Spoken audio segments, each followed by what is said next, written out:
Can I confirm that New Zealanders will see a tax cut? Absolutely. In July? Absolutely. We will be announcing our tax relief plan in the budget. The details of that will be revealed at that point in time. And it won't look exactly the same as what was in National's plan? Well, we are very comfortable that we can deliver fully funded tax relief. Part of that, as we've talked about before, will be through revenue raising measures. Part of it will be through savings that have been identified. But what is important is that we actually can get tax relief to low and middle income working New Zealanders who actually deserve a break, and actually that's their way we can help them, support them through the cost of living crisis. Can I just pick you up on what you said? You said New Zealanders will see the tax relief plan when it comes out to the budget. So are they just going to see a plan, or when is this actually going to come into fruition? Because again, what you'll see is we'll announce our whole package in the budget at the end of May. Until that process, I'm not going to say too much more about it. The situation in terms of the budget right now, we had Winston Peters over the weekend talking about some $5.6 billion hole. We've had Nicola Willis talking about these fiscal issues that you've been having for some time. It very much seems like your ministers are very softly downplaying the situation, so you can come to the budget and say, this is what we wanted to do, however we can't. So what's actually going on? Well, I don't think it's been softly.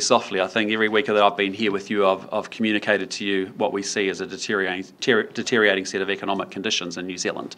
We've got inflation, we've got high interest rates, we've got a slowing economy. We'll see GDP numbers later out this week, and we've obviously got a risk of rising unemployment. So what we're doing as a government is saying, right, well, that's the situation we've inherited.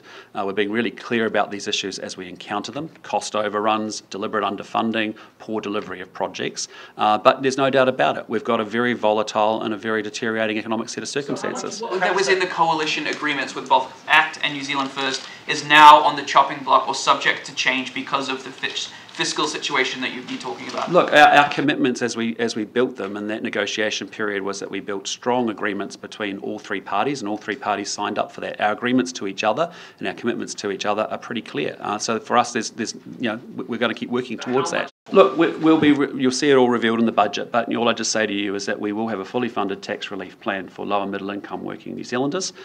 It'll be a combination of revenues. Those revenues may look slightly different than what it was before the election. They might look the same, but there's ups and unders, there's unders and overs on all of that. And equally, we've got a savings program that's up and running and that we're very comfortable will get delivered as well.